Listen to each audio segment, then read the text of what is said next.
Welcome to the Willmar City Council for Monday, March 19th, 2007. Roll call. Mayor Heidke. Here. Councilmember Reese. Christensen. Here. Anderson. Here. Swenson. Gardner. Here. Dockin. Here. Fagerly. Here. DeBleek. Here. 7 present, 2 absent. Thanks, Kevin. Please stand for the Pledge of Allegiance.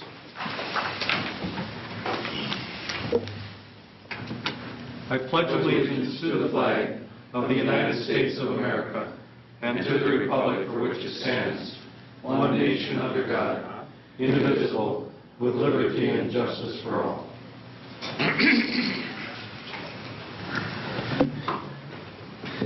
Well, good evening to our citizens who are here tonight, and we have a couple of visitors. Tonight we are going to have some public hearings related to some rate changes through our utilities, as well as an amendment to one of our municipal codes, as well as the rate schedule for the wastewater treatment plant. So to begin with, before we get to the public hearings, I'll ask the council members if they want to add or change anything on the agenda. If not, we'll move then to the consent agenda. Move to approve. Second. We have a motion and a second to approve the consent agenda. Does the council wish to do anything with this agenda? Councilmember Gardner? Thank you, Mr. Mayor. I'd like to pull the Municipal Utility Commission revised minutes of February 26th. Thank you. I would like to pull the minutes of the Airport Commission of February 27th. Anything else? If not, those in favor of approving the remainder of the consent agenda, say aye. Aye. Opposed, say no.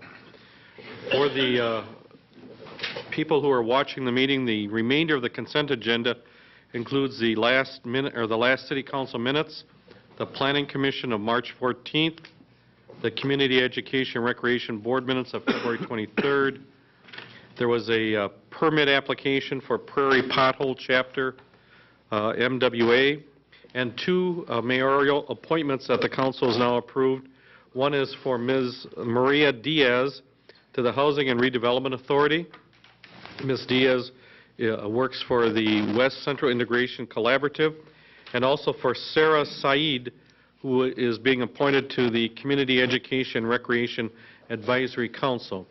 Sarah is a student at Ridgewater Community College and a member of our Skills to Action multicultural class that's being held out at Ridgewater. I want to thank those 2 citizens for their willingness to be involved in our community and help with our citizen committees. We will now move to the first public hearing, and that first public hearing is now... With some board minutes. Oh, thank you, Ron. Councilmember Gardner. Thank you, Mr. Mayor. Thank you. Regarding the municipal utilities minutes, these are a revised set of minutes from what we approved at our last meeting. The revision is in on the last page, resolution number 11, regarding a resolution approving a general manager employment agreement, and the resolution provides that the agreement be approved subject to a review by the City Labor Relations Committee. I wanted the council to be aware of the revision and the fact that we will be reviewing this in at the Labor Committee on the 28th. Thank you, Steve. Anything else on that?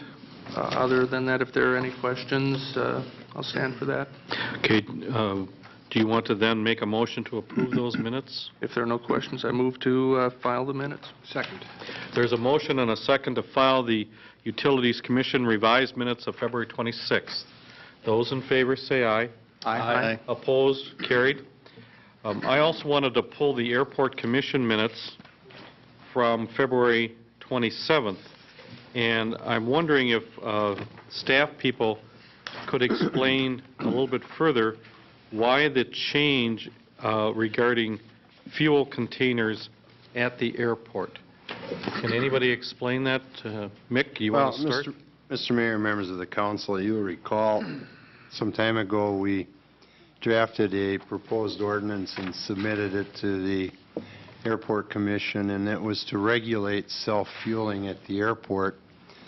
You can see by these minutes that the commission has a slightly different idea of how that activity should be regulated, and based on their minutes, we're wanting to submit the policy as it was proposed by the commission. We've since then critiqued the commission's recommendations and redrafted the language and have referred it back to the commission for reconsideration, and at some point thereafter it'll come back to the council for approval.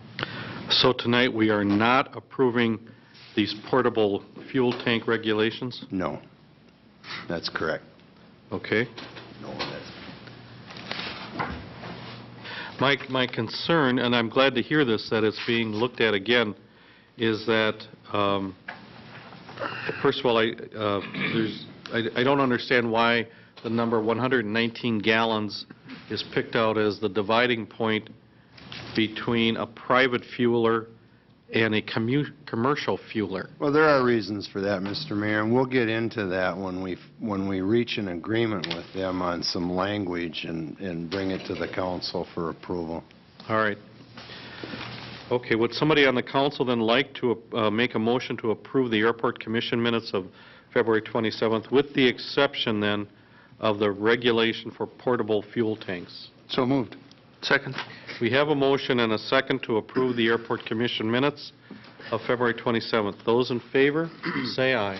Aye. Opposed? Motion carries. Now, the first public hearing is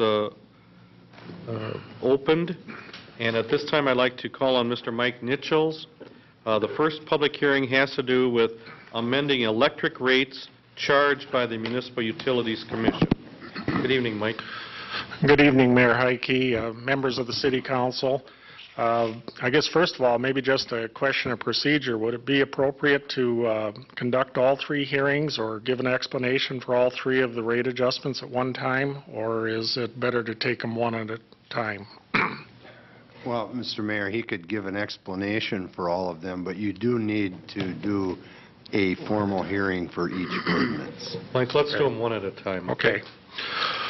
Well, I'll start with the electric rates. The Municipal Utilities Commission has been examining its rate structures for the past approximately year and a half. And in particular on the electric, the particular significant items that we have noticed changed in the past couple of years are probably of no surprise to anyone here, and that is just in general the high cost of energy increases. Natural gas has doubled or tripled in the past 3 to 4 years. Our coal contracts were renewed with a 40% increase in the price of coal. The Western Area Power contract that we get some of our power from increased by 15%, so it was really of no surprise to the Utilities Commission when they started looking at rates that there was a need for an overall rate increase.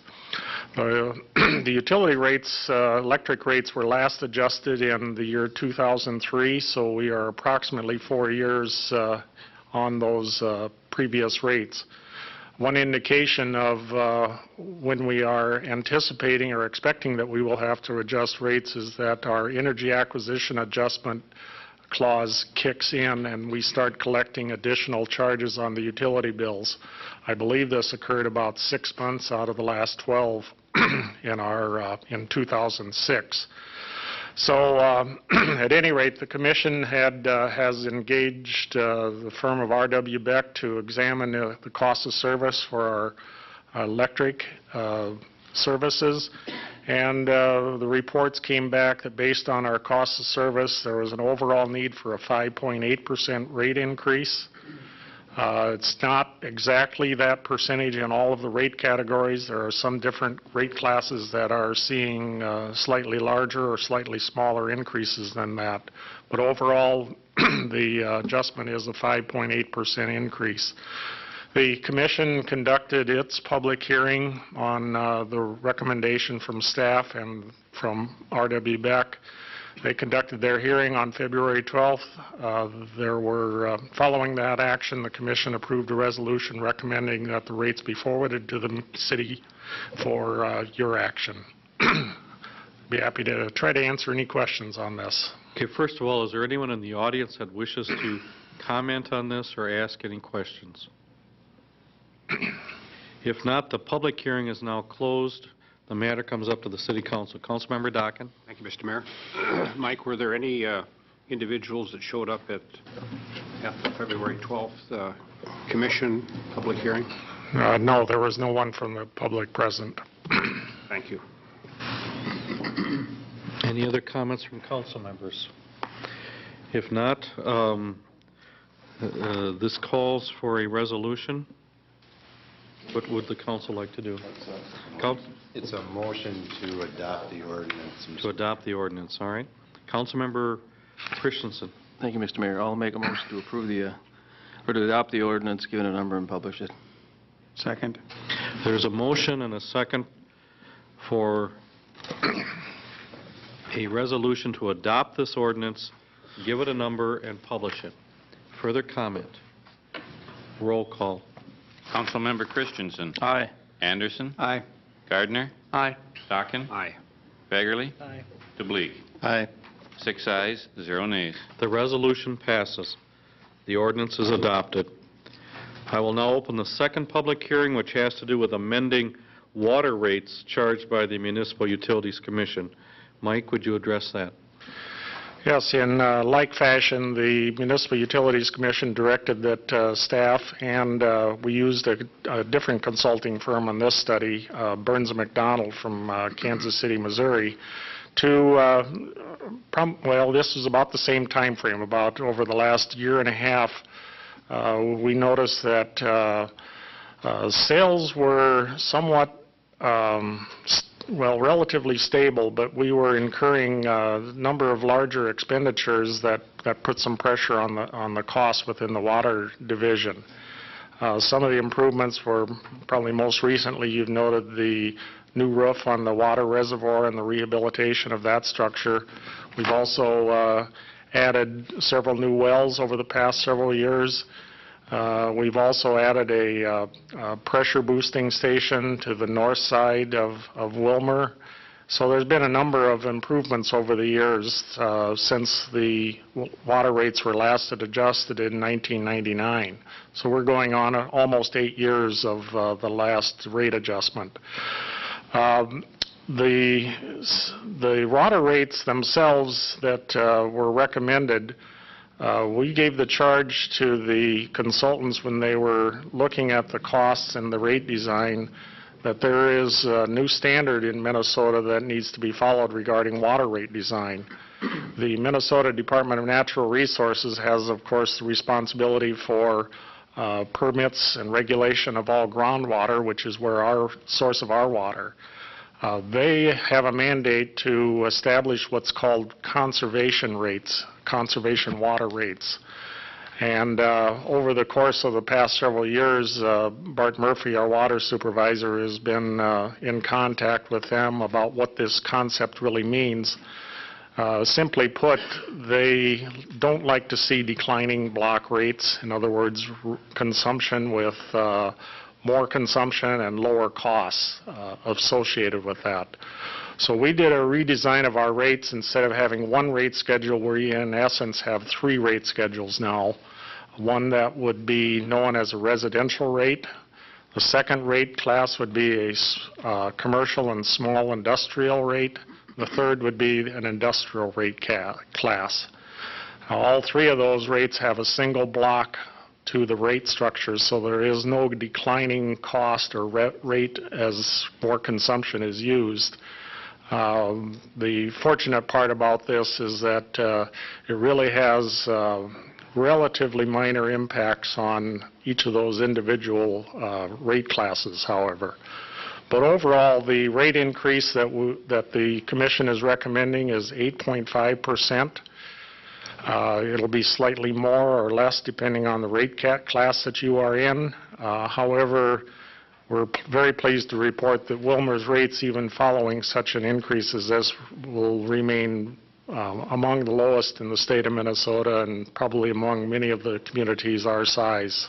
So we enjoy a very advantageous rate comparison in that regard. Again, at the Commission's February 12th meeting, a public hearing was conducted.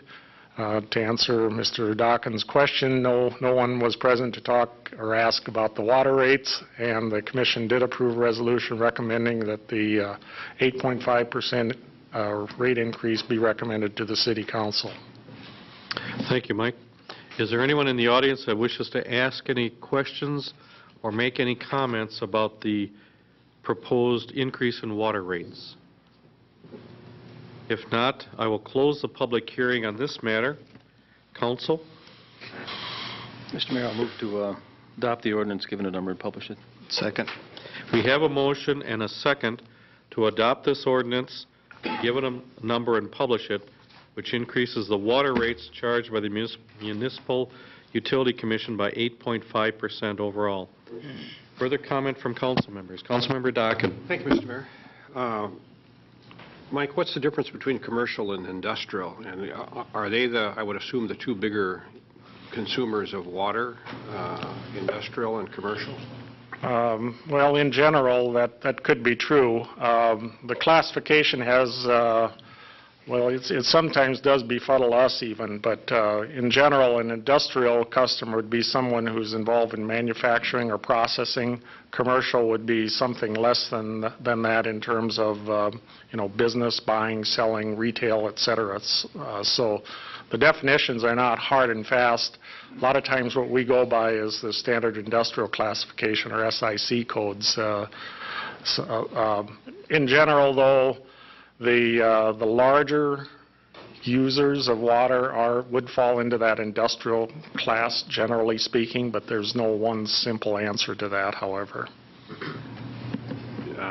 Do you have any idea at all of how much good water we have in the ground in our area? I mean, when they searched for it and found it, did they give us any sort of an indication of how many years or decades we have? Well, I'm not going to try to be the expert on answering that, but there is a lot of water down below us.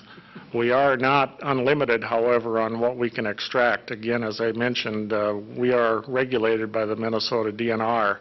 Our permits need to be renewed I think it's about every 5 years, and there are limits as to how much extraction we can take from that. In general, Willmar has not had any problems securing water from the aquifers that are below us. We've enjoyed good success with our well drilling programs, and I don't expect water to be an issue for us. Minnesota is such a diverse state that there are, and we have so many lakes, it might seem to some that getting water wouldn't be a problem anywhere in the state. But actually there are regions where there are many more concerns and problems with getting water than we have here. So we're fortunate in that regard to be where we're at, but water should not be an issue for us. Thank you. Anyone else? Roll call. Councilmember Anderson. Aye. Gardner. Aye. Dockin. Aye. Hagerly. Aye. DeBleek. Aye. Christensen. 6 ayes, 0 nays. The resolution passes. The ordinance is adopted. I will now open the third public hearing, which has to do with a new ordinance amending the heating rates charged by the Municipal Utilities Commission. Mike? We'll see if the third time is a charm here. The municipal utilities district heating rates have been last adjusted back in the year 1989. If my math is right, that's a lot of years ago. But nonetheless, as with all of our other rates, the municipal utilities rates are driven by our cost of service. And in this case, with the district heating rates, What we have seen, as I mentioned earlier, was that we've experienced a significant increase in the cost of our coal, which is our primary fuel that we are using at our downtown power plant. That is also the source of where we get the heat for the district heating system. The only caveat to that is that there are times when we are adding natural gas or that we use natural gas to provide the heat. And also, again, as I mentioned earlier on our electric rates discussion, the cost of natural gas has doubled, tripled, or more over the past several years. So there's been significant cost pressure on the district heating division of this utility. The Commission asked us again to study the rates and the rate structures over about the last year and a half. We did use the firm of R.W. Beck to assist us in this regard as well. And what they came up with was a recommendation that has two parts to it. One is the rate adjustment component. The other is a restructure, a redesign of the rates. With regards to the design of the rates, we usually, or in the past, we've had a very simple rate structure. All of the district heating customers fell into one rate class. Now they are recommending that we establish two rate classes to recognize that there are some differences in the cost of service, not necessarily in the cost of the heat coming out, but in terms of the size and type of customer that they are. So the two rate classes that we are establishing is a residential and small commercial rate class. The other would be a large commercial and industrial rate class. The difference in the two is that the customer charge is different. Higher customer charge for the large commercial and industrial customer. But otherwise, the rate for the district heating energy is the same for both rate classes. The increase that the consultants recommended and that the Commission has recommended is a two-phase rate increase. Phase one would be effective immediately upon the approval of the Council. April 1st of this year, it would be a 10% increase in district heating rates. Phase two would be implemented 1 year from now, which would be another 10% rate increase on April 1st of 2008. Again, the Commission conducted its hearing on the same date. No parties were present to speak for or against or inquire about the rates. The Commission did approve a resolution recommending that the city adopt the new district heating rates. Thank you, Mike. Does anyone in the audience wish to address this proposed change in heating rates? If not, the public hearing is now closed. Council? Mr. Mayor, motion to give the ordinance a number, approve the ordinance, give the number and publish. We have a motion, and it's been seconded, to adopt this ordinance, give it a number, and publish it. Any comments about this? Councilmember Anderson. Thank you, Mr. Mayor. Mike, when you get into 2008 and you've implemented the second level of increases, will that make that division self-sustaining then, or is it still not going to carry its full weight? Well, you probably won't like this answer, but it depends. It depends on what you call self-sustaining, because all of you do review the municipal utilities financial reports, and I'm sure you've noticed for several years that the district heating division has reported a financial loss. I think there was about 2 or 3 years ago there was a small gain, but by and large it has produced results yielding a loss. The it depends part of it is that a significant portion of those expense is for the depreciation on the assets. And so the good news part of the analysis is that the district heating division has been able to break even and then some on the cash flow analysis. So there is good news even among the not so good news. Our projections would be that this will restore the utilities to not only a positive cash flow basis, but also a positive earnings result. We will see, to be sure, about that, but barring any other unforeseen increases in cost of either coal or natural gas, I would say that that should get us back to some financial strength. One other thing that's, I guess, pointing out the obvious to all of you here is that unlike the electric and water divisions, there are competitive alternatives for district heating.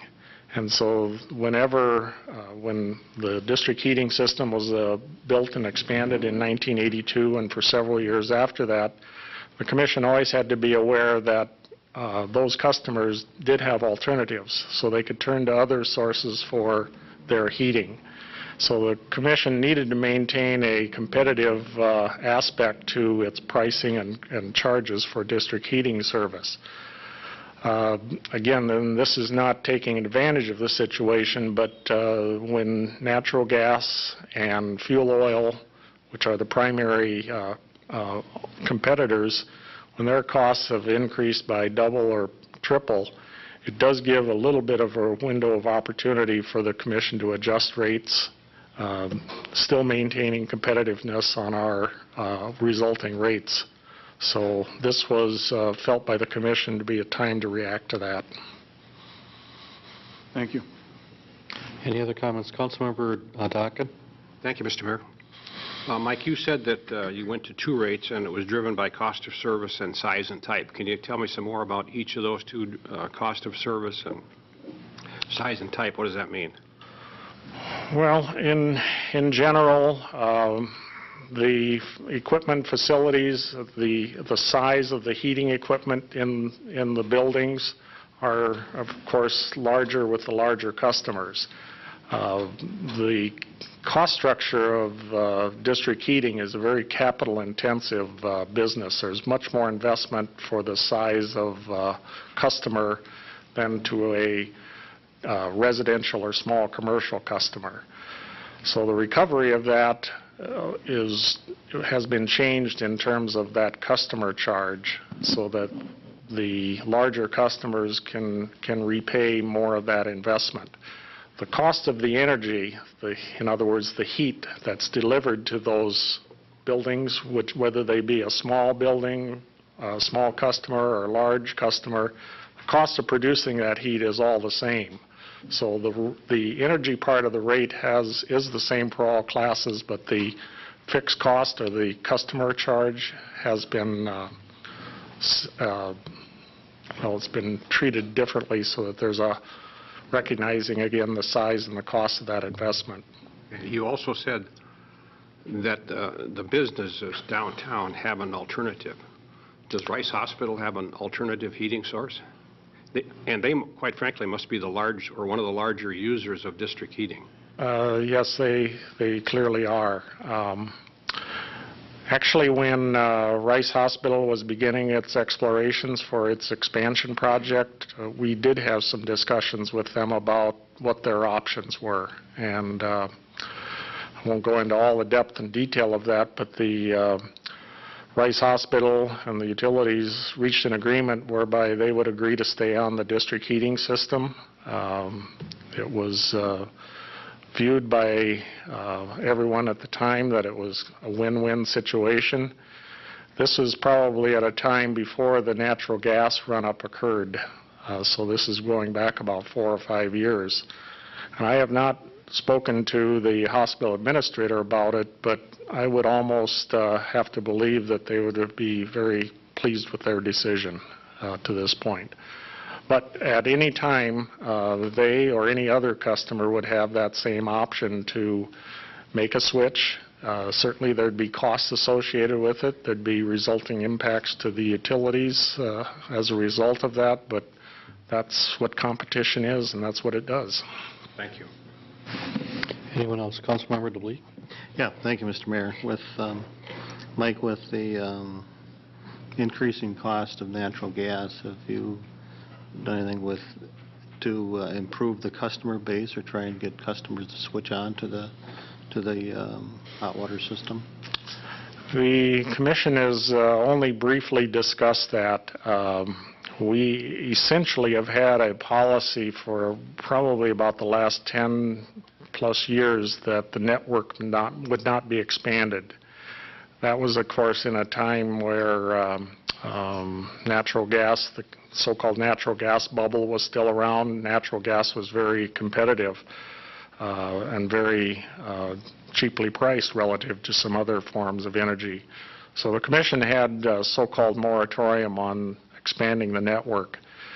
We have only recently just visited with the commission about that, and probably the factor that has caused them at least to pause for the moment at least is that we are engaged right now in a very extensive study of our own power plant, life extension, replacement of our own fuel and our own heat source here. So rather than start expanding or trying to expand the customer base until that decision is made, it's viewed as probably premature to try to go down that path. Thank you.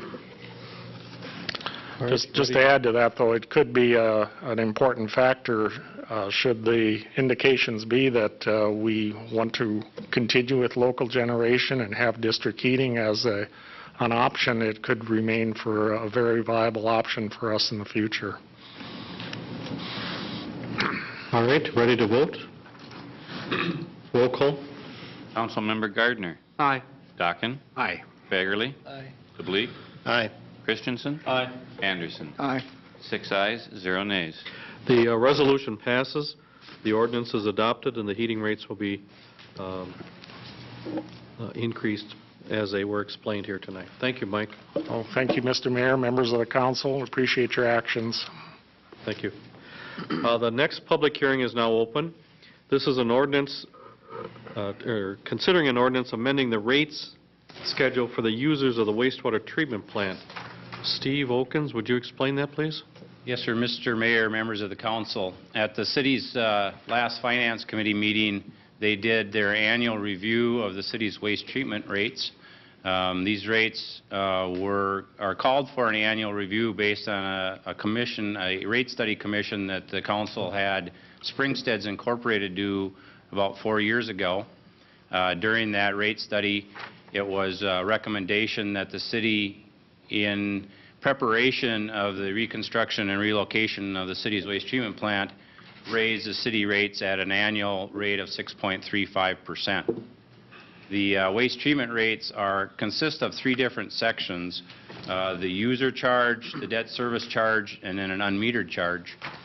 All these rates, except for one facet of the user charge, are being proposed to be increased by the 6.35% recommended in the rate study. The one item in the user charge that is being proposed to be increased more than the 6.35% is the utility replacement charge. The council approximately 3 years ago implemented this charge in replacement of the city's assessment policy for underground improvements, water, sewer, and storm sewer in their street replacement program. Those costs are no longer assessed to the property owners but are paid for through this charge in the waste treatment rates. And it's based on a per month charge to the customer. That charge is being proposed to be increased from $2 to $3 to handle those increased costs of improvements for water, sewer, and storm sewer in the street replacement program. In conjunction, by the year 2010 and 2011, the city is in present commissioning Springsteads to go back and review the rate study and update it so that by the year 2010, when the scheduled waste treatment plant is scheduled to be online, that will do another comprehensive review of the makeup of the rates so that the debt service charge, based on what kind of grants we receive, will truly reflect the costs associated with that, as well as the user charge. All right. So tonight then, Steve, what we're considering is the rate increase of 6.35%. That's correct, except for that one facet that I mentioned. Right. All right, is there anyone in the audience that wishes to comment on this or ask any questions? If not, the public hearing is now closed. Council? Mr. Mayor, I would move Councilmember that- Anderson? I'd move that we adopt the ordinance, assign a number, and publish. Second. We have a motion and a second to adopt this ordinance, give it a number, and publish it. Comments? Councilmember Christensen? Thank you, Mr. Mayor. The utility replacement charge that we're collecting, is that being depleted every year, or are we letting it grow to any extent at all?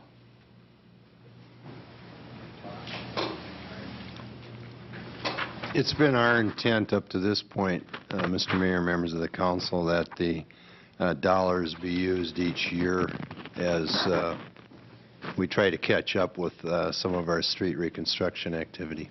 So we'll be able to do about a third more than that dollar increase That's correct. underground. Okay, thank you. Well, that would depend on bids, you know.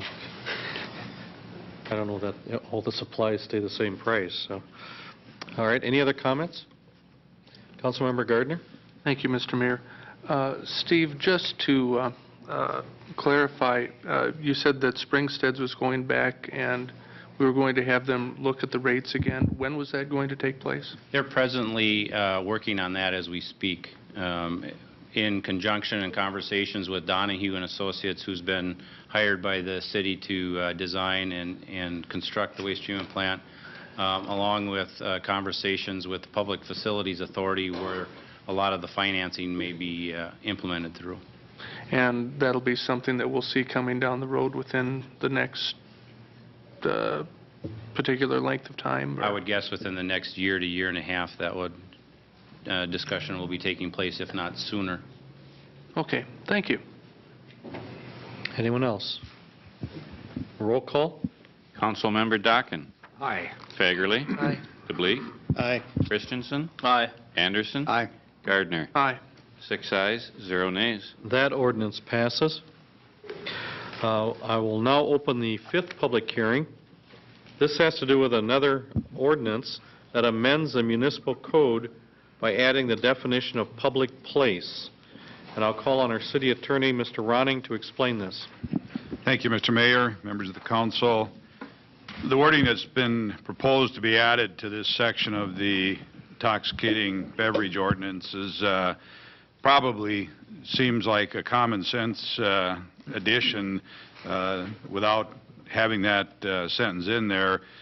Probably most people would think, well, that is what a public place is. The problem is we have a definition in the definitions section of the municipal code that defines a public place as being a place in control of a public agency. Obviously, this Section 3-3 of the municipal code would very seldom come into play if it only pertained to the mixing or consuming of alcoholic beverages in a place that is under control of a public agency. And in fact, those situations are already regulated in other places in the ordinance. So I think it's clear that what was intended originally in Section 3-3 was what is clarified by the additional wording that we're recommending be adopted. All right, thank you, Rich.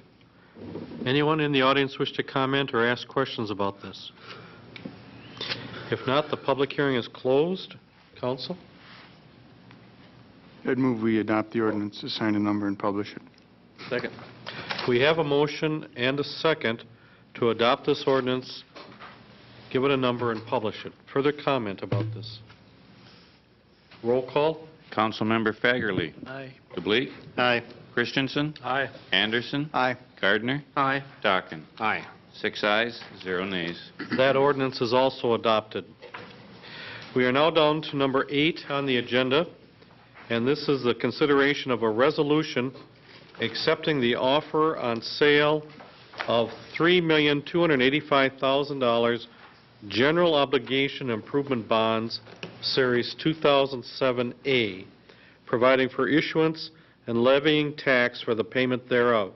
I'll first call on our city administrator if he wants to comment before he introduces our guest. Mr. Mayor, members of the council, the $3,285,000 issue is the first of two major improvement bond issues for the year. This one is for activity associated with that development in the southeast part of Willmar, the DBI project. Springstead, at their offices today, opened bids for the sale of these bonds, and I'd like to introduce Mr. Bob Thistle from Springstead, who is out to visit with us tonight and present the council with the results of the bidding process. Have you been here before, Bob? To Willmar? Have you been to Willmar? You have, haven't you, before? Oh, they do? Okay. Hang on. Bob, no, these council members still need that. Oh, I thought you said they... No. I was asking, had you been to Willmar before? There you go. Welcome, Bob. Mayor, key members of the council and staff, 20 years at Springstead, I finally have the honor to come to Willmar and make a presentation and attend a council meeting. Only for bringing good news, Bob. I always try to bring good news. Good. You did sell bonds today. We did take bids in our office at 10:30. Prior to that, over the last month, we've been putting this bond issue together with your staff and the markets. And we did receive a credit rating for the city, for Moody's Investment Services, and I thought before I go into the bond issue, I would share some of the comments from that. They did reaffirm the city's A1 rating as part of this review. Further, they have made some of the following comments. The City of Willmar has realized significant growth to its modestly sized base with full valuation of $1 billion in 2006. With recent industrial park expansion efforts by the city and continued residential development, Moody's believes the city's economics will continue to experience strong growth trends into the medium term. Moody's expects the city will continue to maintain healthy financial operations due to demonstrated budget, fiscal management, and historical stable general fund reserves that provide substantial financial cushion in the case of crisis. The general fund balance is maintained at levels sufficient to provide cash flow needs through the first 6 months of the year until other major revenue sources are available. And of course, we all know that the city gets a paycheck twice a year from the state, so you do have to maintain a significant cash balance in order to make that payment or meet cash flow. Bond issues, bonds issued for a large reconstruction project for the Mice Memorial Hospital campus is being looked at. Overall debt is high at 9.2. That's a combined debt of yours and all the other governmental units in the region. But it is expected to remain at current levels as overlapping entities do not anticipate borrowing for at least 5 years. Despite the above average debt, Moody's believes that the city's debt position is manageable given its sound fiscal position and demonstrated revenue support for the majority of its outstanding debt. So they recognize your debt's high, but there's reason for it's high. You have things you have to do, but you're handling it very effectively. So I think those are very positive comments from Moody's credit rating agency. For those in the audience that may be listening, Moody's basically provides ratings along with a couple other rating agencies for cities all across the country, so that if there's an A1 rating, which you have here, and that's a very high quality rating, if someone was looking at a city in California or North Carolina and they had an A1, you would all basically look somewhat the same. And the rating is important because, just like in our personal lives, if you have a good credit rating, it means you can borrow money less expensively. If you have a poorer credit rating, then you have to pay more to borrow money. So today you had good news. The bonds that you're issuing are 10-year bonds. We had 10 bidding units represented today, if you'll notice on the buff sheet. There were 19 different financial institutions interested in participating in acquiring your bonds. The low bidder of purchased insurance, Morgan Keegan purchased insurance, which raised the credit rating on these bonds to AAA, which meant that they were able to sell them for a lower interest rate. We had projected that the interest rate a month ago, based on the market, then would be about 4.10% or 4.1%. The interest rate today of Morgan Keegan came in at 3.7769, or basically 3.78%. That's 32 basis points lower than what we'd projected a month ago. The impact of that is that the city and the taxpayers and the people involved in paying these back will pay $114,000 less in interest over the 10 years on these bonds. The market moved in interesting ways in the last couple of weeks. If you've been following it at all, certainly the equity markets came down based on some concerns about subprime lending. The result of that is more buyers moved out of the equity markets, and I moved into the bond market with more buyers in the market. It tended to drive prices down. So timing was a part of that, also the high-quality credit rating of the city. So it would be our recommendation that you proceed with the award of sale to Morgan Keegan based on their interest rate of 3.7769%. And I'll stand for questions. Thank you very much, Bob. That is very good news, especially from Moody's. That's very good. Council members, any comments or any motions? Councilmember Dockett. Thank you, Mr. Mayor. Thank you for bringing us good news. I'm sorry? I say thank you for bringing us good news. My pleasure. I didn't understand a couple of your comments. You talked about 9.2, I assume that's percent, being high. What do you mean by 9.2 being high? One of the things that they look at when they do the credit ratings across the country is to establish standards in terms of kind of a range of where a community will come in on a whole group of characteristics. And in the area of overlapping debt means the taxpayers of this community having to not only pay tax to the city but for debt, but also for the school district and for the county and any other ancillary service that might be out there. Within that range, you're on the higher end for an A1, but they also understand why that's there, because some of the debt from some of the other agencies have been, other governmental units have been high. And although yours is high, you have a good payback schedule on that, and you could have a good record of paying that back. You've never had a default. So they don't see that as a problem. The other piece that they said in there is that the other governmental units aren't expecting to be issuing debt in the next 5 years. Therefore, that their debt will be getting paid off, and that level will be coming down over the course of the next 5 years. So they identified it, but it's not an issue. That was going to be my second question, borrowing, no significant borrowing for the next 5 years. Are we saying Rice Hospital, the school district, the county, the city, MUC? That's what they're stating, yeah. What does that mean, significant borrowing? Well, I suppose, I don't know what's significant to you and what's significant to me may be quite different. I suppose what they're looking at is that they're not seeing school districts looking for significant borrowing. Perhaps the county. I don't know. I'm not familiar enough with the area to know quite how the hospital is funded, but I'm assuming the city has a portion of that and the county has a portion of that. I thought the school district was looking at building in the future. Is it not?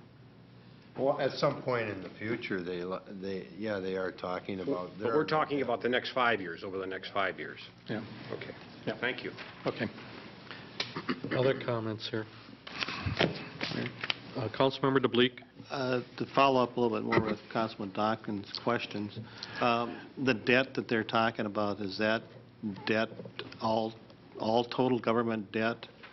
And does that take into account how that debt is supported, whether it's with... I'm sorry. Does that take into account how that debt is supported, whether it's with a with ad valorem tax or if it's with revenues, like all our hospital bonds are all supported by revenues and Well, those type they're of- fully aware of the hospital debt. I mean, I'm assuming that was discussed at the time that the rating was done. So they've taken those factors into consideration. Now, when that debt comes online, they'll be looking at some factors there. I'm not going to speculate one way or another of what those are because I'm not familiar with them. But they will look at those. I'm sure they've already had some preliminary looks at those numbers. And they keep track of all of that along with your debt and the other units of government. So, I mean, one of the things they understand, and this is an interesting issue because one of the things they're really concerned about with the city isn't just about the debt question, but is the city maintaining its infrastructure and those facilities that are needed in order to be a viable community. If a community has a very low debt structure and they start looking at that and they begin to think, well, this city, county, school district, or combined group are not maintaining that infrastructure, whether it's a hospital, sewer, water, public buildings. What does that mean? Well, that means they're deferring that debt, and that means future generations are going to have to pay for that, and that cost is going to go up. So part of the factors they're looking at always is the balance right in terms of new development and maintaining the existing infrastructure and support facilities. And as long as, as long as they feel that's what's being done, and that's really what you're talking about here, and when you're talking about a hospital, you're not doing a bad thing. You're doing something that, from their perspective, is a good thing. It's just a matter now, is it going to work, and how does that balance come out in terms of paying that off over time? But improving a hospital, especially in a region that provides regional medical facilities, would seem to be a pretty logical thing for you to be doing and a move in the right direction. So, is that helpful? Yes, very much. Thank you. I think we need a motion here. Councilmember Anderson. Well, I'd move a resolution accepting the offer of the $3,285,000 general obligation bonds at the interest rate of 3.7769%. Second. We have a motion and a second for a resolution that accepts this bond issue at the stated interest rate of 3.7769%. Further comment about this? Councilmember Dockin. Thank you, Mr. Mayor. I think it's important to mention here, I spoke with Finance Director Okens today, and 85% of this is being paid for by the developer. All right.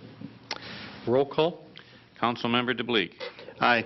Christensen. Aye. Anderson. Aye. Gardner. Aye. Dockin. Aye. Fagerly. 6 ayes, 0 nays. The resolution passes. Bob, thanks for your time to come out here tonight, and safe travels going back. It was a pleasure. Thank you. Thanks. Hope to see you again. Yep. Next is the Willmar City Council Open Forum. Is there anyone who wishes to address the council or the mayor tonight? All right, then we'll move to number 10, which is the Finance Committee report for March 12th. Councilmember Anderson. Thank you, Mr. Mayor. The first item is the wastewater treatment project financing that we've already discussed and acted on, but I'll tell you a little bit about what we talked about. Again, we were informed that Springstead was updating the waste treatment study that they had originally done in 2000.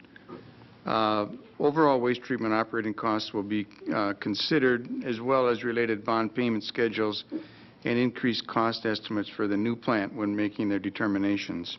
And one of the things that we did talk about was perhaps the length of the bond or some different financing mechanisms, hopefully to keep the costs down in terms of the annual financing charges.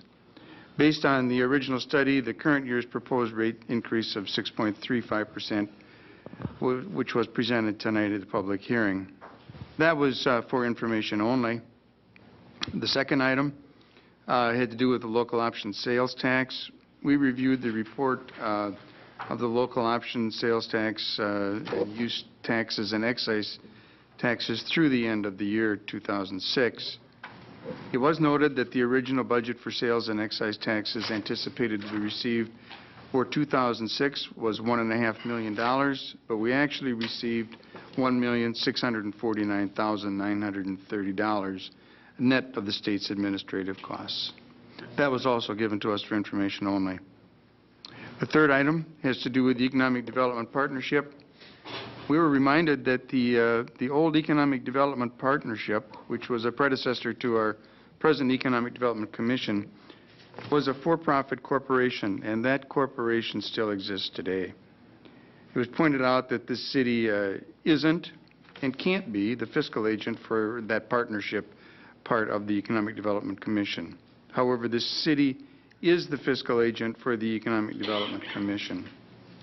Then we had a bit of a discussion regarding the future role of the city continuing to serve as the fiscal agent for the EDC, and we're sure that that matter will come up as we look at the 2008 budget, because this is the second year of our two-year commitment to the EDC for the city to be the fiscal agent. That matter was also for information. The fourth item, the Willmar Design Center. Staff explained to us that $50,000 had been appropriated in 2006 for the Willmar Design Center. Of that amount, $8,913.11 was incurred during 2006, but the actual invoices weren't received for payment until 2007. So to get that matter squared up, we have to reappropriate that $8,913 from 2006 to the 2007 Design Center. And I would introduce a resolution reapportioning $8,913 from the 2006 budget to the 2007 Willmar Design Center budget. Second. We have a motion and a second to reappropriate $8,913 from the 2006 budget to the 2007 budget for the Willmar Design Center. Comment? Is that a roll call, Kevin? Roll call? Councilmember Christensen. Aye. Anderson. Aye. Gardner. Aye. Dockin. Aye. Fagerly. Aye. DeBleek. Aye. 6 ayes, 0 nays. That resolution passes. The fifth item on our agenda was engineering and city hall budget reallocation. Staff explained to us that $25,000 had been appropriated in 2006 engineering department budget for developing the City of Willmar stormwater pollution prevention plan. These funds weren't spent in 2006, but will be needed in 2007 for the development of that plan. Also in that budget, it's being requested to reappropriate this $25,000 from the engineering department's 2006 to the 2007 for the same purpose. In addition, staff explained that $2,500 had been appropriated in 2006 City Hall budget for improvements in the basement of City Hall for the Mid-Minnesota Development Commission's leased space.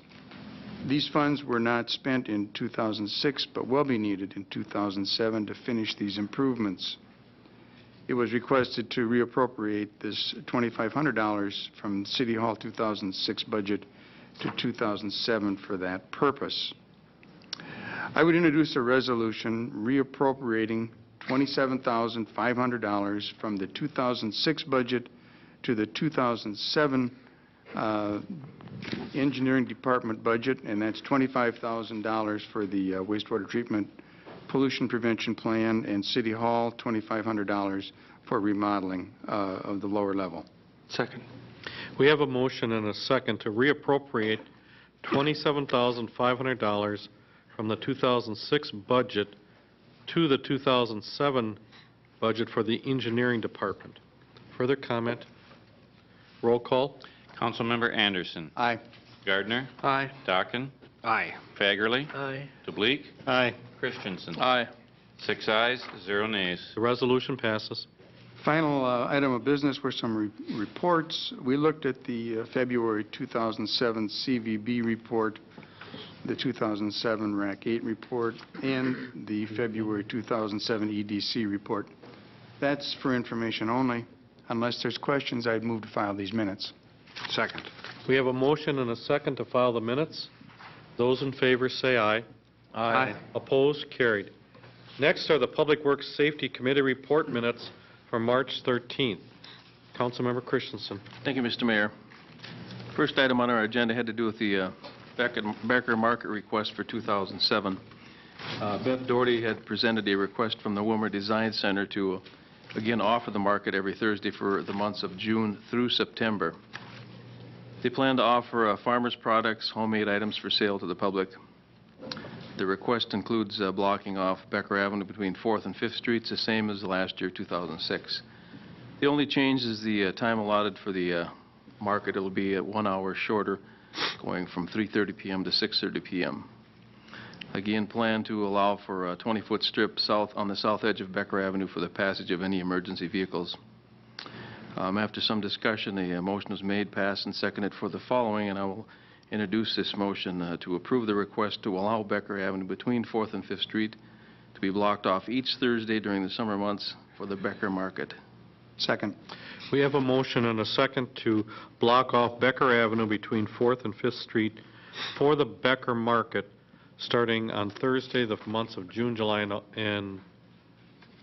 August, and September. Further comment? Those in favor say aye. Aye. Opposed? Carried. Our second item had to do with the final payment for project number 0605, which is mill and overlay. We had a request from Dunnick Brothers Incorporated for project 0605, which was the north section of Business 71. The final pay request is in the amount of $24,517.37, and it's the 5% retainage fee. Staff recommended accepting the project as completed. Again, a motion was made, seconded to pass for the following, and I'll introduce that motion to accept the project and authorize final payment to Dunnick Brothers, Inc. in the amount of $24,517.37. Second. We have a motion and a second for a resolution to pay the final amount to Dunnick Brothers for a mill and overlayment in the amount of $24,517.37. This is project 0605. Further comment? Roll call. Councilmember Gardner. Aye. Dockin. Aye. Fagerly. Aye. DeBleek. Aye. Christensen. Aye. Anderson. Aye. 6 ayes, 0 nays. That resolution passes. Our third item had to do with the project final also, which was the airport apron expansion. The final pay request from Dunnick Brothers for the apron expansion was reviewed, and the project consisted of expanding the existing apron to provide access to additional hangars just west of the FBO hangar. The size of the expansion was 75 feet by 125 feet and was completed in November of last year. The final pay request is $10,836.64, and again, that is the 5% retainage fee. Staff recommended accepting the project as completed, and the motion was made, seconded, and passed. And I will introduce the resolution to accept the project and authorize final payment to Dunnick Brothers in the amount of $10,836.64. Second. We have a motion and a second for a resolution to accept the project of the airport apron expansion and make the final payment of $10,836.64 to Dunnick Brothers. Comment? Roll call. Councilmember Dockin. Aye. Fagerly. Aye. DeBleek. Aye. Christensen. Aye. Anderson. Aye. Gardner. Aye. 6 ayes, 0 nays. The resolution passes. Our fourth item had to do with the waste treatment plant planning phase closeout. Mr. Holmes of Donahue and Associates explained to us the deliverables for the planning phase portion of the wastewater treatment plant relocation project. This phase included all the background work, some alternative site research, and preparation of the facility plan. This phase of the project is ready for closeout, and the amount due Donahue and Associates is $1,392.45. An extension to the completion date was also requested to allow them to go up to April 1, 2007. A motion was made, seconded, and passed for the following, and I will introduce the resolution to extend the completion date to April 1, 2007, and authorize the final payment for the planning phase to Donahue in the amount of $1,392.45. Second. We have a motion and a second for a resolution to make a payment of $1,392 45 to Donahue and Associates. Further comment? Roll call. Councilmember Fagerly. Aye. DeBleek. Aye. Christensen. Aye. Anderson. Aye. Gardner. Aye. Dockin. Aye. 6 ayes, 0 nays. That resolution also passes. Our last item had to do with train noise discussion or quiet zones. The committee discussed the status of funding for possibly implementing some of these zones at railroad crossings in the city. It was noted that we continue to pursue federal and state funding assistance. That was it. If there's no questions, I'll move to file these minutes. Second. We have a motion and a second to file the minutes. Those in favor say aye. Aye. Opposed? Carried. Next are the minutes from the Community Development Report for March 15th. Councilmember DeBleek. Yeah, Mr. Mayor, Councilmember Dockin, Vice Chair, chaired that meeting. I was not able to be at All the right. meeting. I believe he's going to give the report. Councilmember Dockin. Thank you, Mr. Mayor. Item number 1 for information only. East Side annexation discussion. The committee discussed a recent petition submitted for the annexation of approximately 55 acres of land east of the Civic Center Drive, and we do have a copy of that at our stations. Just inside the bypass. This matter had been discussed at the Planning Commission Wednesday night, but action had been tabled due to a number of questions that came up in the course of Planning Commission discussion. The committee reviewed the issues identified by the Planning Commission and accepted the issue for information pending a Planning Commission recommendation. And that, again, is for information only. Item number 2 is 3rd Street Southeast vacation for information only also. The committee discussed an informal proposal to vacate 3rd Street Southeast between Olena Avenue and 11th Avenue. This proposal was submitted by Calvary Lutheran Church and Bethesda Heritage. The primary issues of discussion concerned utilities in the right-of-way and bus access to the junior high. Staff mentioned that there were a variety of utilities within that block of 3rd Street and that the entire right-of-way would be requested to remain as a utility easement should the vacation be allowed. Ken Enselman of Willmar Bus Company appeared before the committee to discuss his company's use of 3rd Street Southeast by buses serving junior high school, the junior high school. Mr. Enselman estimated that 6 to 8 buses ran on 3rd Street each morning and afternoon. The buses enter the junior high parking lot straight off of 3rd Street and exit the parking lot straight onto 4th Street. This allows the buses to flow through the north parking lot of the junior high without backing maneuvers. Mr. Enselman said that it would become a safety issue if they had to use 2nd Street due to the crowding created by on-street parking and the narrow drive lanes.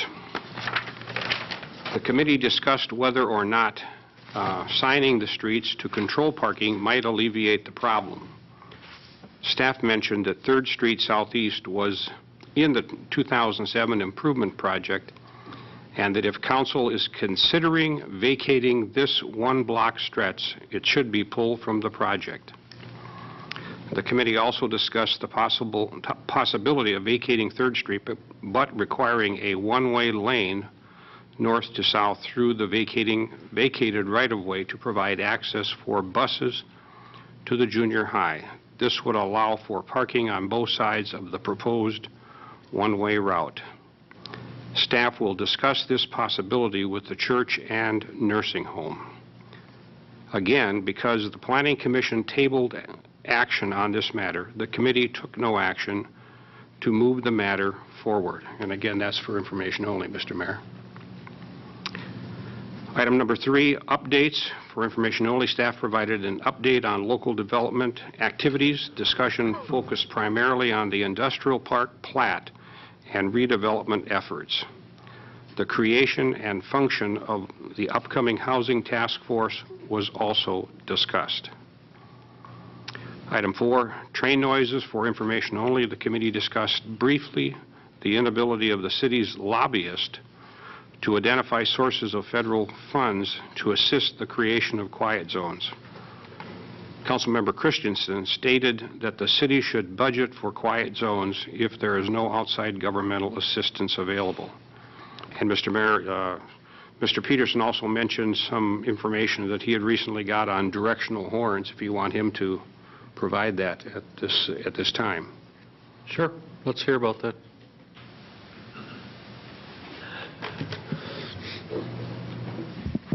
Mayor Heike, members of the council, when the council had previously discussed the whole concept of quiet zones, the discussion focused on the construction of medians and the development of the dual crossing gates to control traffic at those crossings.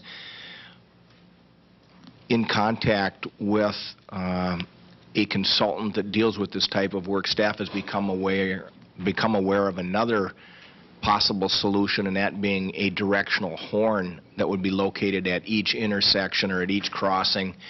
And these are horns that are triggered by the locomotive, so the noise is confined to the crossing and is not spread up and down the tracks by a moving train. And it's a way of eliminating some of the noise. It certainly doesn't eliminate all the noise, but it is an option that some communities have used at quite a reduced cost. So I think that's something that we'll have to take into consideration as we move forward in discussing this issue. Bruce, are you aware of any communities around here that do that? I am not. The communities in Minnesota that I'm familiar with that have quiet zones have used the medians and the gates. This is more of a concept that's been used out east and is making its way this direction. Let's pursue that. You know, let's see if we can get some more information on that. That sounds hopeful. Are these horns like our civil defense horns, things like that? It would probably be a similar design. It would be a horn mounted at the crossing that would be directed like at 7th Street each direction, north and south, and then as the train approached it would sound the warning signal. And again, we need to deal with a consultant that specializes in this type of activity to gather all the information we need to make a good recommendation to the council, but we'll try to gather that information.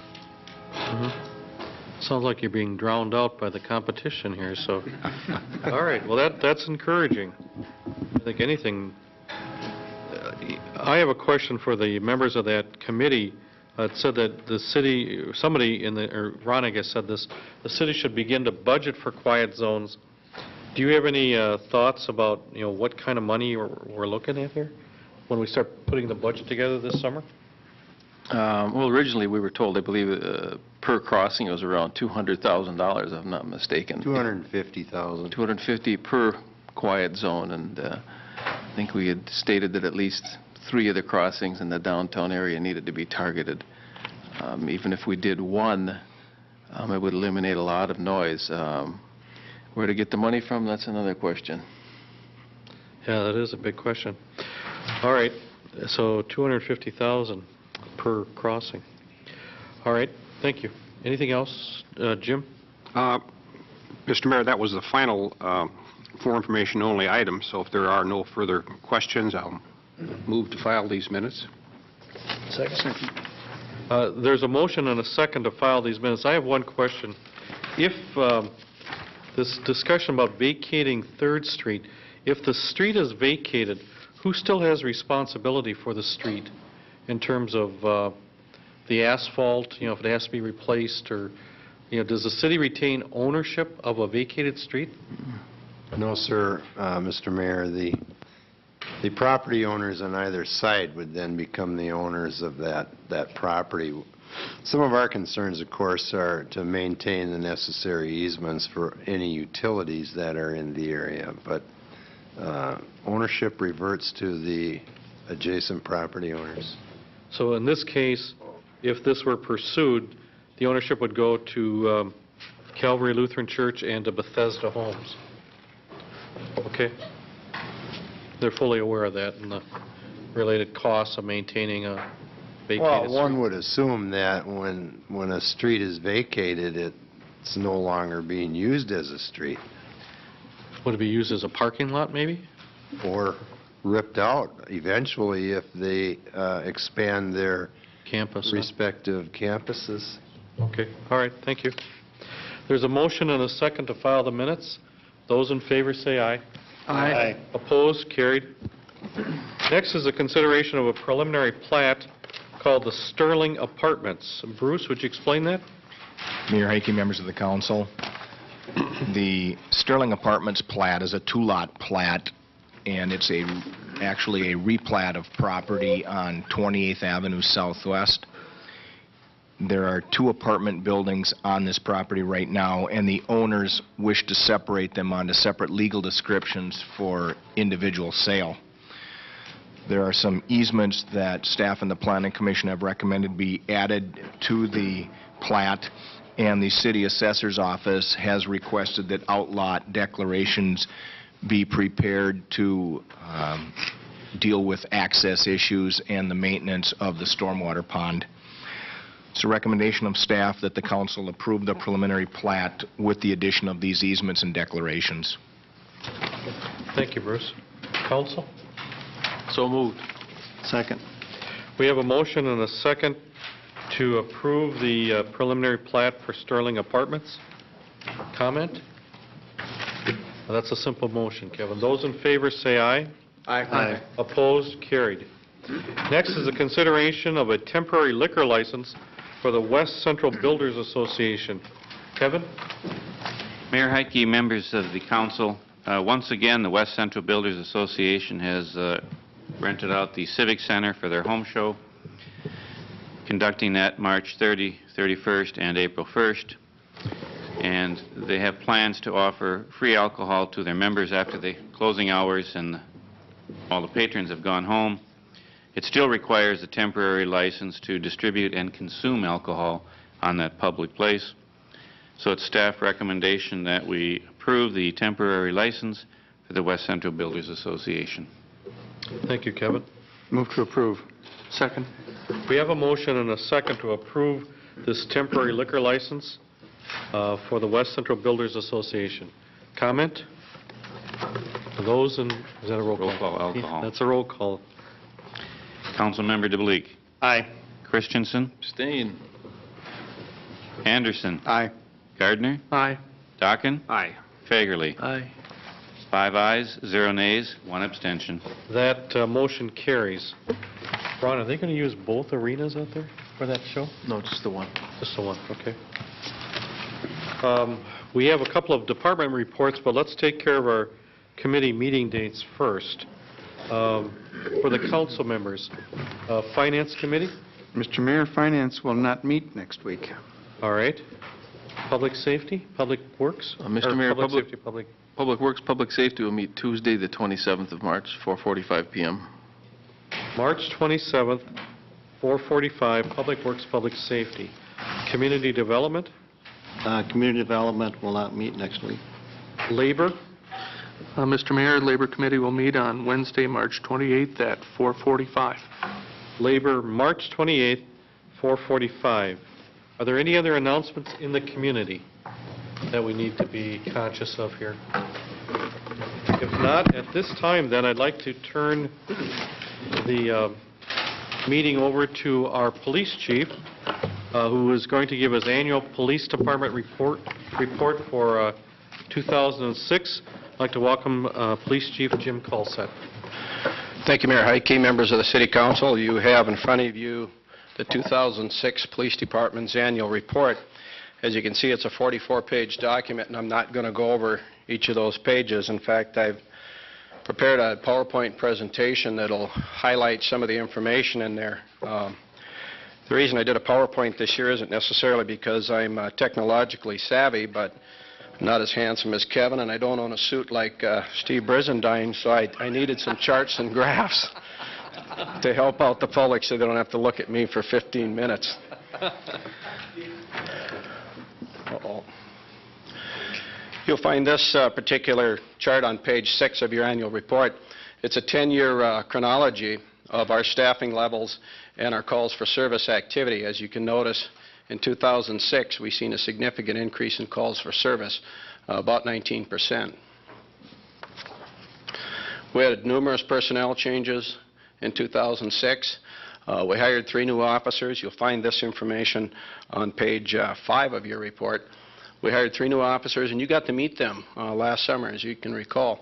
We reestablished our gang enforcement team, reassigning Officer Del Wagner from the high school to our gang enforcement team, which is a proactive unit that targets criminal behavior within the community. And Officer Mike Janke, a 10-year veteran of the department, he's also bilingual. They're doing very well. We reestablished them probably for the first time in 2 years. We made some assignment changes then. School resource officers, Gene Snyder went from the junior high to the senior high, and Michael Markinen, a 21-year veteran of the department, went to the junior high in Roosevelt. And we also hired 4 new CSO apprentices in 2006, and that's the program through Ridgewater College Law Enforcement. Our calls for service, that activity you'll find on pages 7 through 10 within your report. And as you can see, we increased 19% from 17,000 to over 20,000, with the greatest increase was in traffic stops. A side note to that is traffic crashes decreased by 10%. That's a positive effect, I think, of the enforcement and the community education we did. Our calls for service are divided pretty equally, and obviously, not surprisingly, the busiest days are Thursday, Friday, and Saturday for us. Calls for service by month. Our busiest months are June, July, and September in 2006. That's different from 2005 when it was October, November, and December. Talk about a warm fall. Calls that exceeded 1 per day. It's always kind of interesting to put that up on a chart for you to review. The top 3 calls for service were the same as last year. All other complaints, thefts, and dog and animal complaints, and they were up significantly last year, dog and animal complaints. I don't know how many licensed dogs and cats we had, but they were rowdy.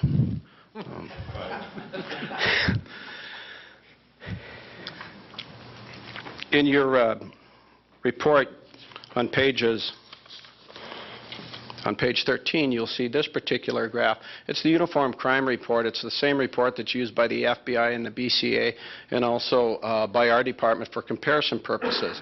And this chart shows the total number of reported crimes to WPD over the last 10 years. And as you can see, we dipped down to our lowest number of crimes in 2001, and we've been steadily increasing since then. And that is reflected statewide. That is not uncommon. One thing that was particularly interesting this year is this number right here. That number was over 900 last year, and that's Part 1, and you can see what Part 1 crimes are. So we've seen a significant decrease in Part 1 crimes, but overall crime was up. And those are the notes from the overall crime report. Crime was up 4% last year. Part 1 crime dropped by 18%, and that's that number I circled.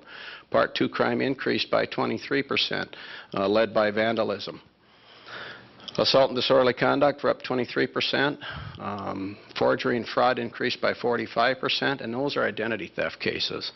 If you look in the calls for service, you'll see we had 9 calls for service involving identity theft case in 2005. Last year in 2006, we had 66. So that number is of concern to us. 35% increase in DUI offenses. That's officer-initiated activity, and we made a concerted effort to work on traffic last year because we were one of the 13 deadliest counties in the state of Minnesota. So WPD and its law enforcement partners worked hard at trying to reduce that, and we were successful.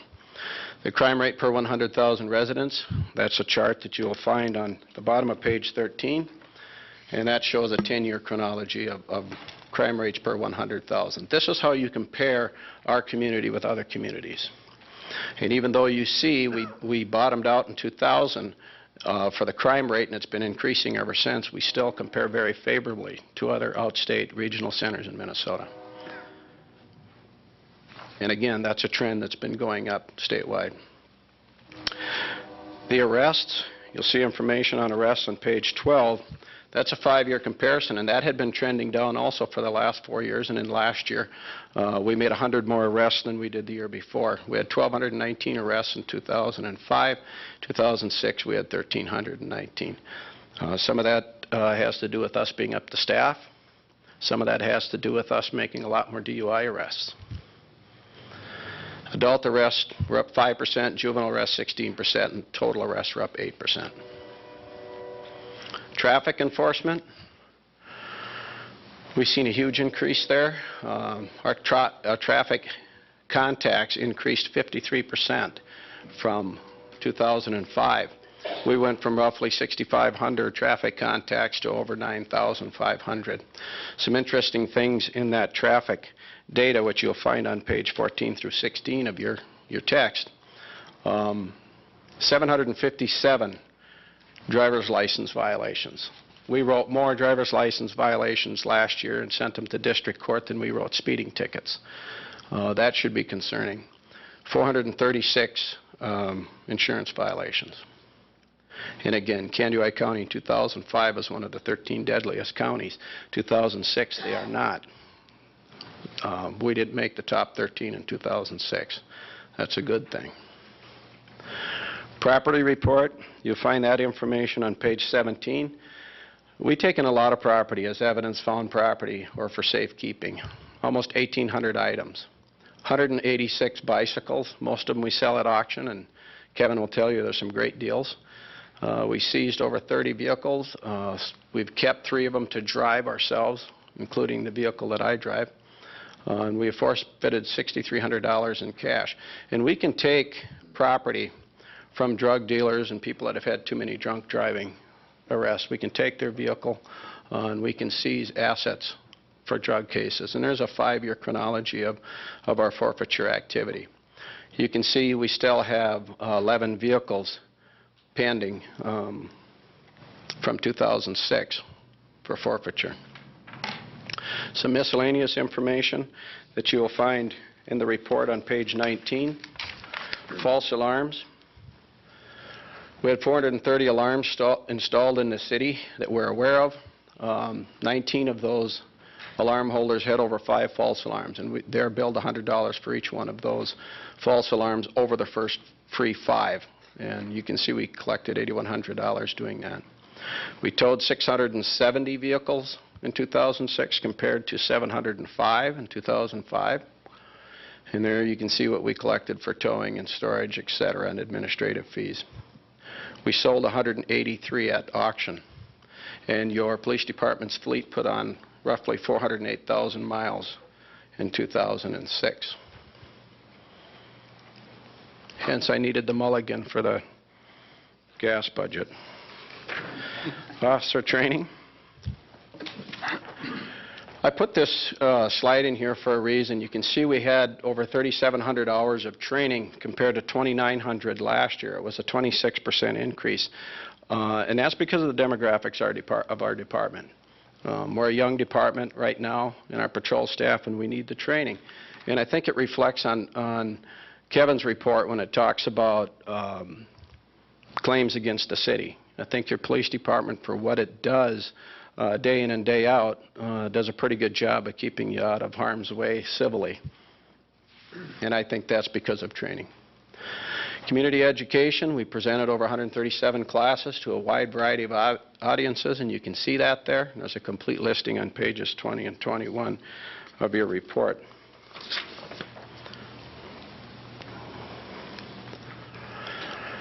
We also bill for overtime to entities that hire us. You can see that we had 357 hours built out, and Sunshine is by far our largest entity that we bill for, over $9,000 in overtime for their event.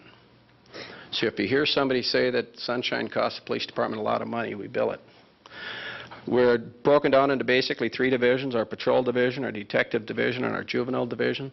Some of the information out of the patrol division, we have 20 officers assigned there. They're the backbone of the department. They're broken down into 4 teams led by a sergeant, and they do mostly 12-hour work shifts, and they respond to most of the initial calls for service and conduct the vast majority of our traffic enforcement activities. Our detective division consists of 6 patrol rank officers, 1 sergeant, 3 are assigned general investigations, 2 are gang enforcement team members, and 1 is assigned to the C6 Narcotics Task Force. We work 396 general felony cases, in investigations in 2006, and some of those cases really required a lot of time. The PAC-4 case, we had several hundred hours in that case. Investigators also do alcohol compliance checks. They track predatory offenders, and we had over 24 of them in our community last year. Prospective officer backgrounds.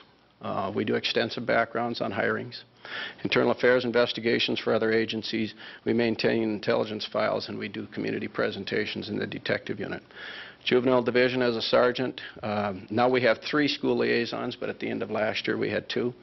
Crime prevention specialist and 4 CSO apprentices, plus our summer help. You can see the activity of the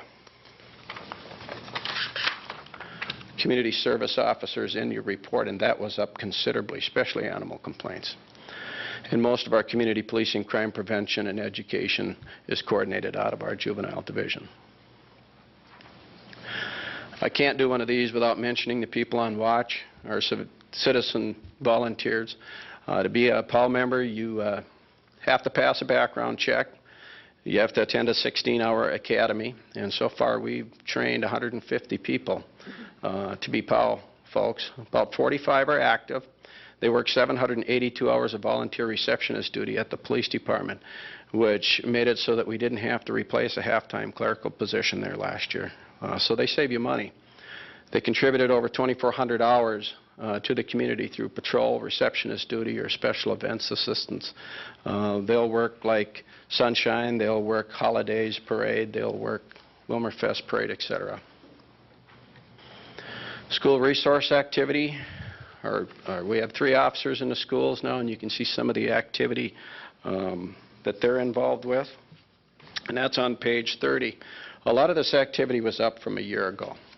And, you know, they do a lot of follow-up investigations for our officers, 228. The information on the specialty units that we have within the department are on the last 4 pages, 40 through 44. Our K-9 team, as you can see in there, Cato was deployed 51 times and was involved in over $13,000 in property seizure as a dope-sniffing canine dog. And the information on our SWAT team, as we call it, the emergency response team.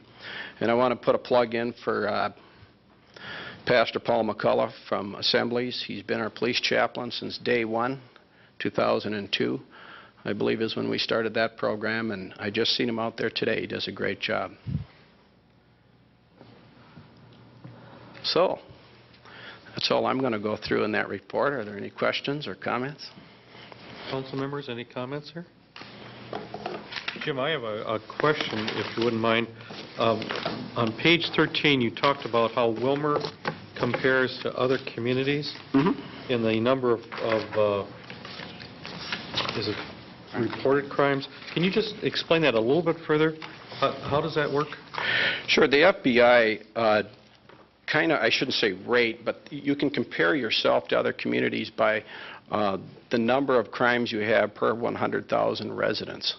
And I think you're referring to the bottom of 13 where it says we had 11,742 crimes per 100,000. Right. That's generally below what most of the other outstate regional centers in Minnesota.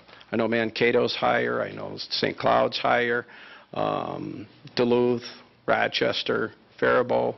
I didn't go through all of the 2005s and 6 stats on each of the other communities, but that number, even though it's been steadily rising, it's been steadily rising in other communities also. So in terms of comparing Willmar to other regional cities, correct, we would look pretty good. Yes. Good. Yes. Okay. I think that's what I was trying to say. All right. That's important because I think, you know, everybody's concerned about public safety and crime, but we need to have the perspective of where we're at compared to other communities, and it's important that we have that information. If I could just comment on those Part 1 and Part 2 crime numbers. Part 1 is usually the numbers that we look at because they tend to be the more serious crime. Part 2 can be affected by the activity of your officers quite a bit. Take, for instance, a DUI.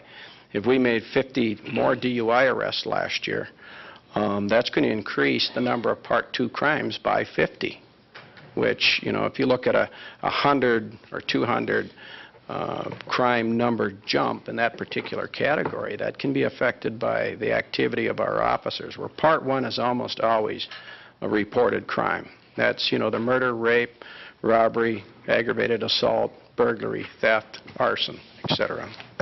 Good. Councilmember Christensen. Thank you, Mr. Mayor. Jim, on page 15, you've got the numbers for no driver's license, no insurance, and no proof of insurance. I'm assuming a lot of those are all the same. I mean, you got 275 in one category, 271, they're probably the same person? Sometimes, many times not. Sometimes we deal with the same people over and over again, but those are the total number of citations we wrote for that one particular violation. And I'm assuming And it was 757 for driver's license violations. And which is up considerably from '05 then. sure, yeah, we're seeing more of that. What about parking tickets? Did I miss it on here? Or? It's in the report, and they were up significantly. If you look in the CSO's report, I forget exactly where. There it is. Look on page 35. I think you'll find, no. I looked for it and I couldn't find it. Yeah, I'll find it for you. Now, is that up considerably because of the enforcement, or is it just more and more people taking advantage of? I think that goes in streaks. I think sometimes if we don't have CSOs because for whatever reason they went to go to training, or we had one resigned and we aren't as aggressive with parking enforcement downtown. I think sometimes they get lazy, the people downtown, quite bluntly. And then when we do get somebody back at it full time, those numbers shoot up until, I guess you could say they get educated again. The bicycle, you call them bike cops or bike? Yes.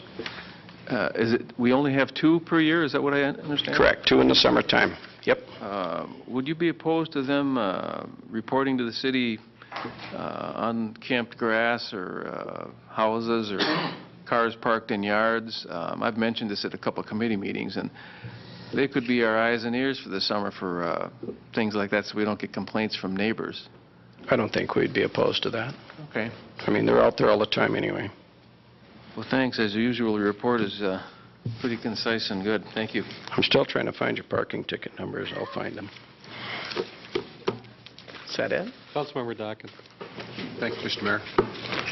Chief, a question on our staffing. How do we compare size-wise, regional center-wise? How do we arrive at what our staffing is, and do you consider our staffing to be where it needs to be, or do we need more officers? We could always use more, but I think we probably compare pretty evenly with other communities now. As you know, we have added 2 officers in the last 2 years, one obviously through this contract with the school, and in 2006 we added an officer for the street.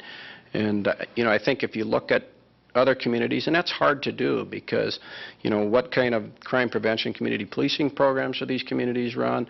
How many officers do they have in the school? Do they participate in the local narcotics task force? A lot depends upon the community they police and what the community standards are. So I think for our community, we're doing pretty well with staffing right now.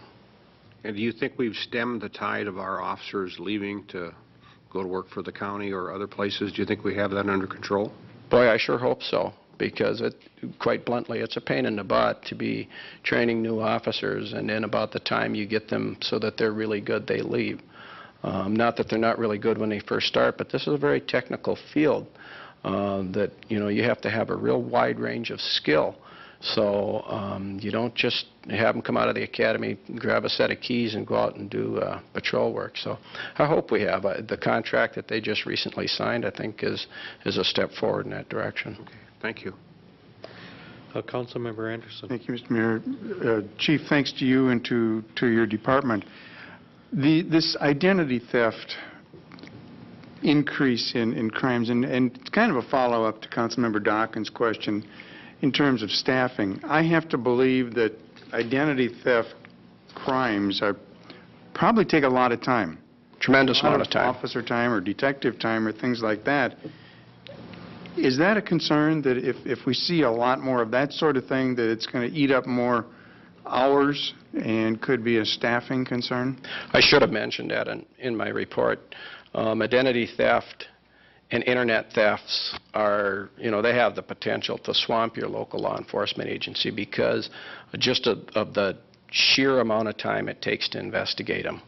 I mean, especially identity theft, to track it all the way back and to make sure that the individual you actually have is the individual that you're talking to is difficult, and it's time-consuming.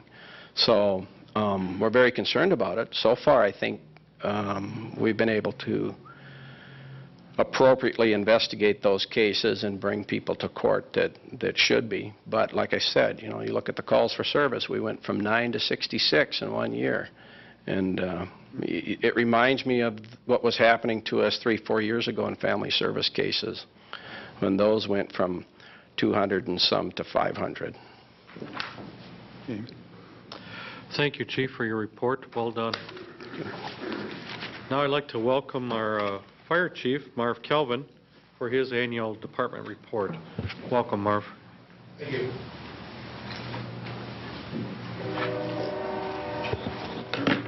Well, like Chief Call said, I decided to do PowerPoint also, and I'd like to take credit for putting our PowerPoint together because I know so much about the computer.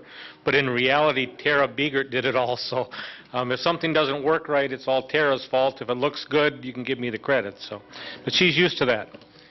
Okay, so we'll go ahead and try talking a little bit about the fire department, some things that we've done. Again, we had a very good year this year, and your whole annual report is in front of you, and I'll be briefly going through some of it.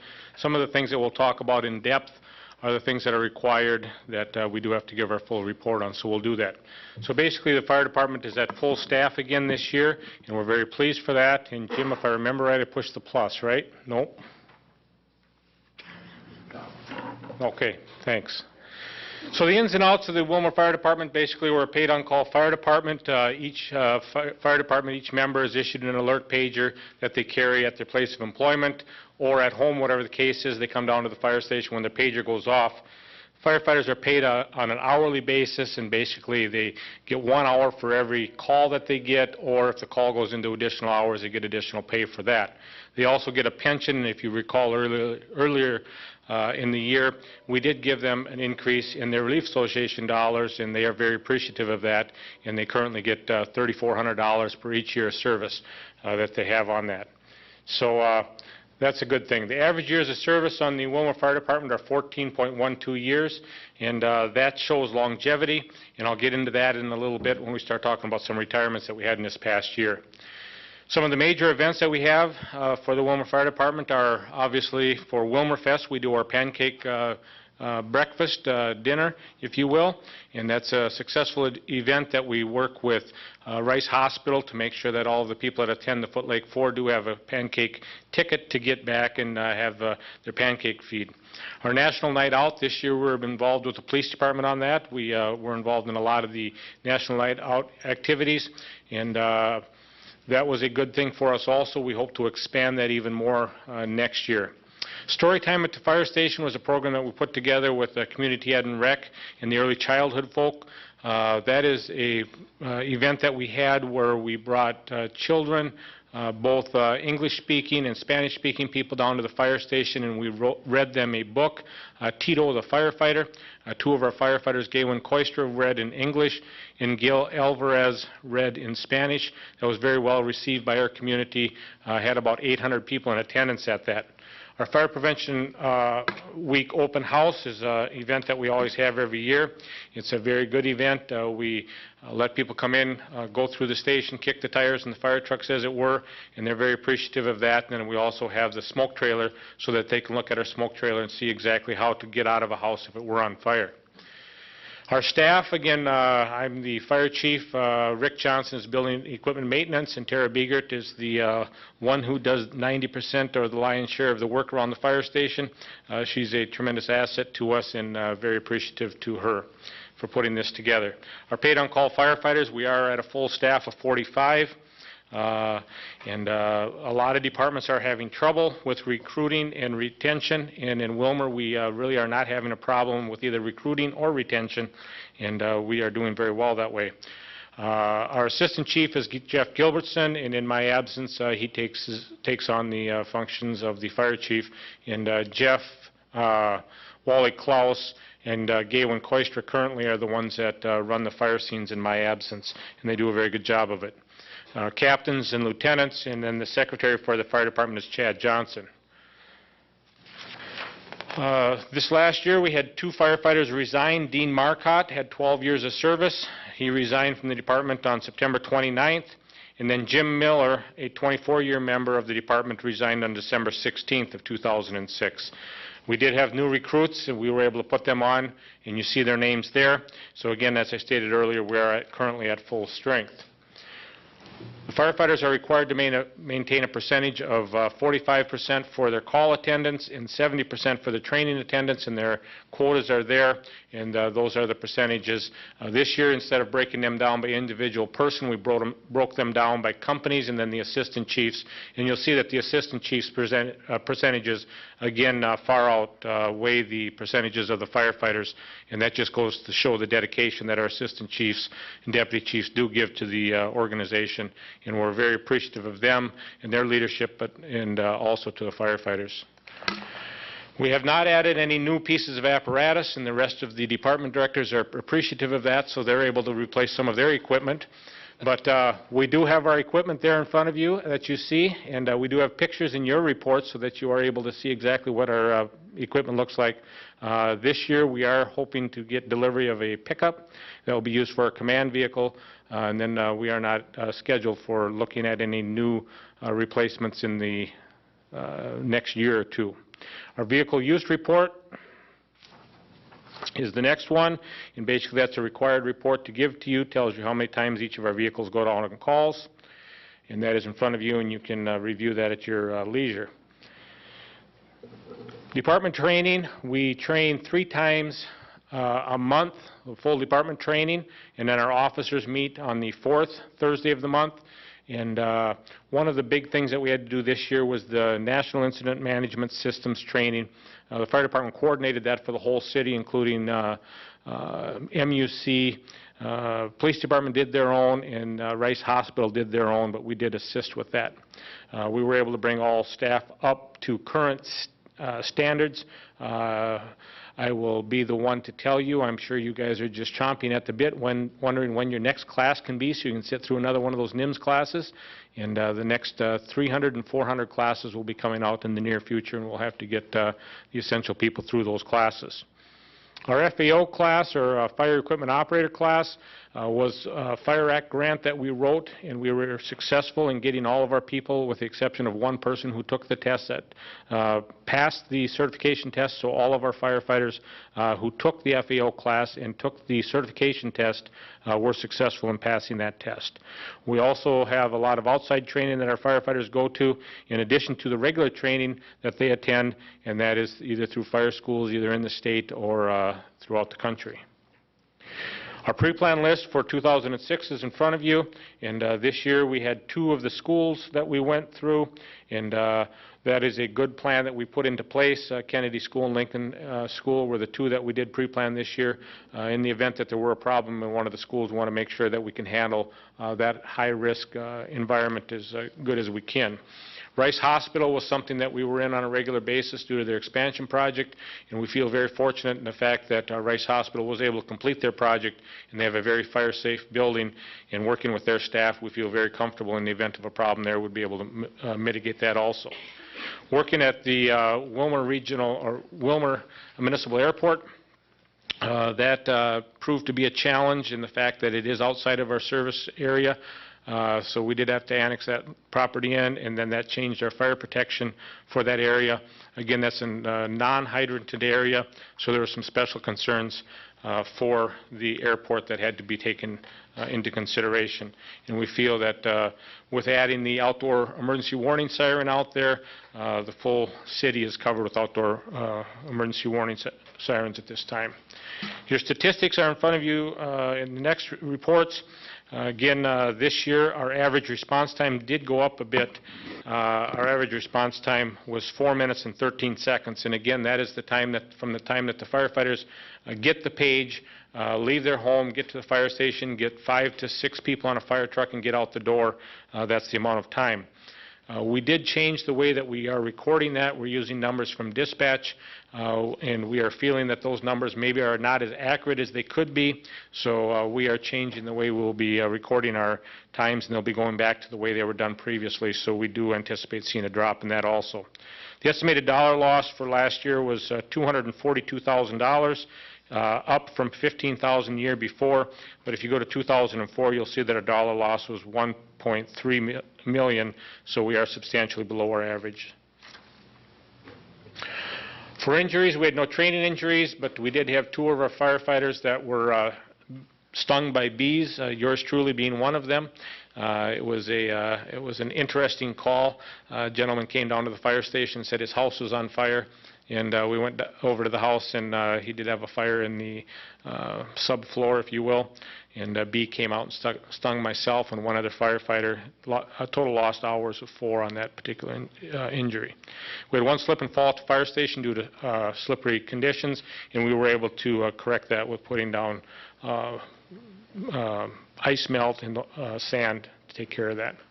Our response area is outlined for you, so you can see exactly what our response area is. The yellow area is the Willmar city limits, the black is Willmar Township, and the green is Dovery Township.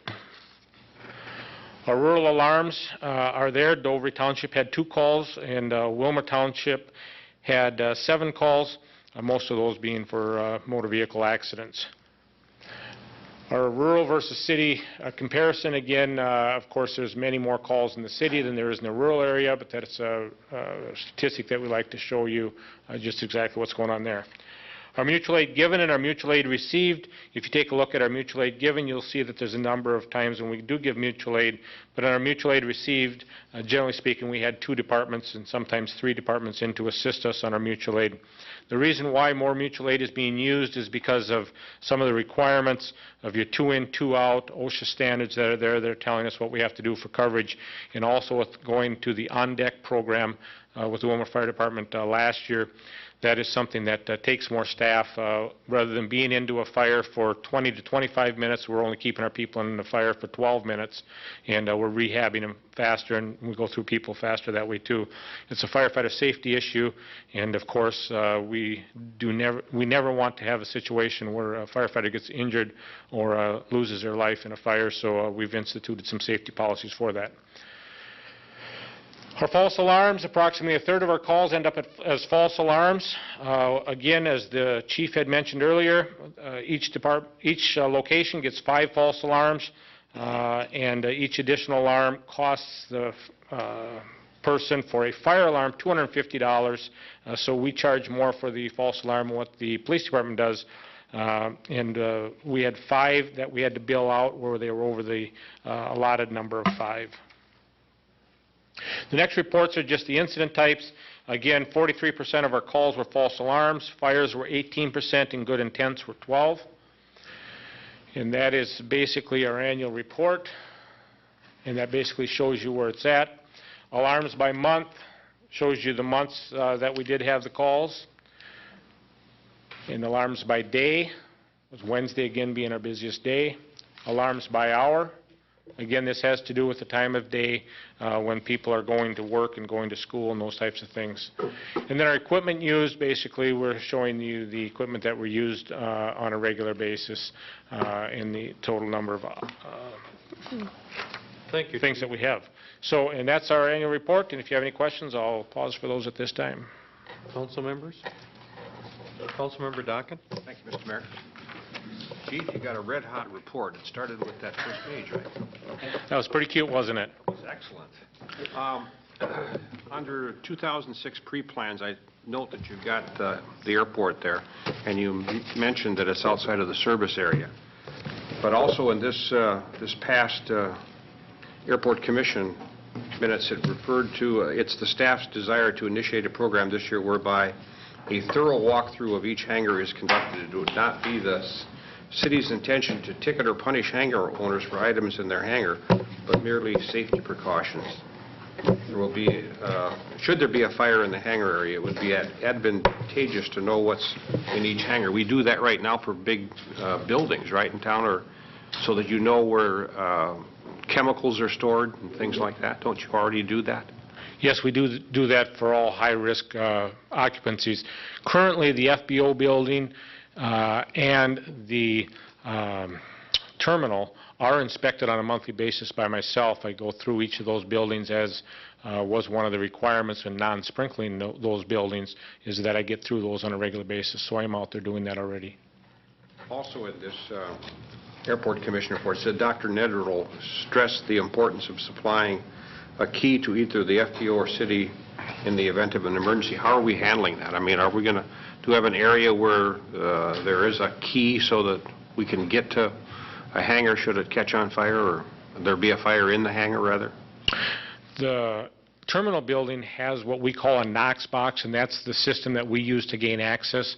We would gain access to the terminal and to the tarmac, if you will, and the terminal runways through that Knox box system is how we would get out onto that. I'm not sure exactly what you're talking about there as far as the key system. It would not be my desire to have a situation where I'd have a key for each of the hangars. That would not be something that I personally would want. That might be something that the airport manager would want. Okay, thank you. I have a couple of questions, Chief. At this time, we don't store any fire prevention vehicles out at the airport, do we, the new airport? We have a fire extinguishing trailer out there. Is that what you're talking about? I was thinking more of a motorized fire engine or anything out there. We do not have anything. I have had that in my budget for a number of years, asking for that, but it doesn't make it past the wish stage. The mayor, yes.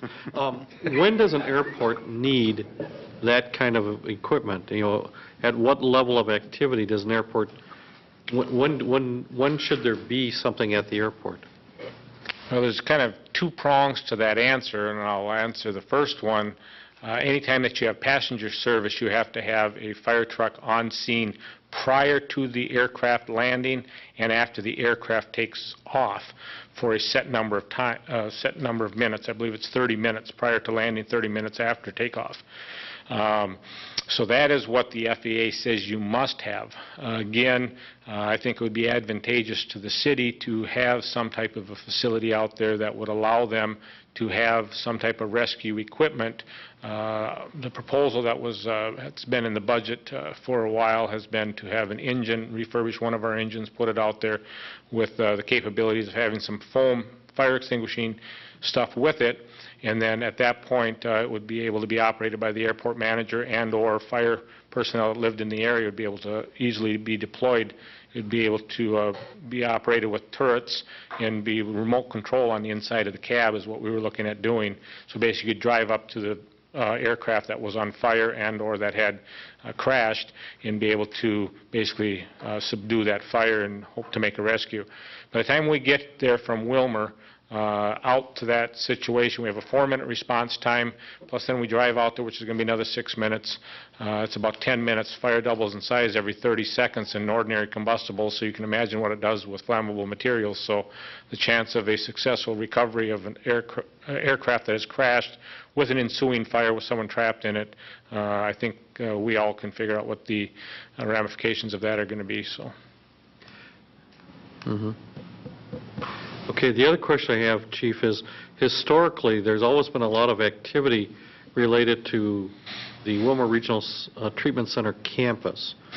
And with that transitioning now over to 3/4 of it being under private ownership, is that changing the fire activity, the fire-related calls, fire-related activity out there?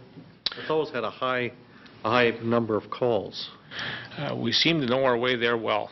Yeah. We're there on a pretty regular basis. We've got some of the buildings still, right, some of the buildings are having their alarm systems updated, and we are there because of false alarms.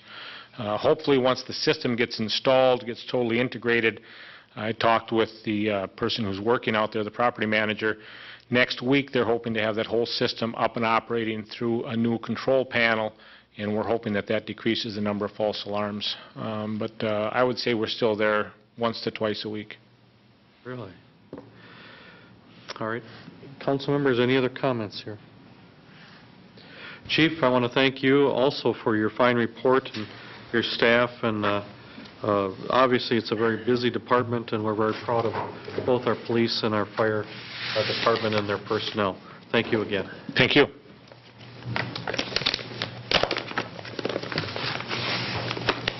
I believe that that concludes our agenda for tonight, unless council members have anything else they wish to say. I'll move to adjourn. Second. We have a motion and a second to adjourn. We are adjourned.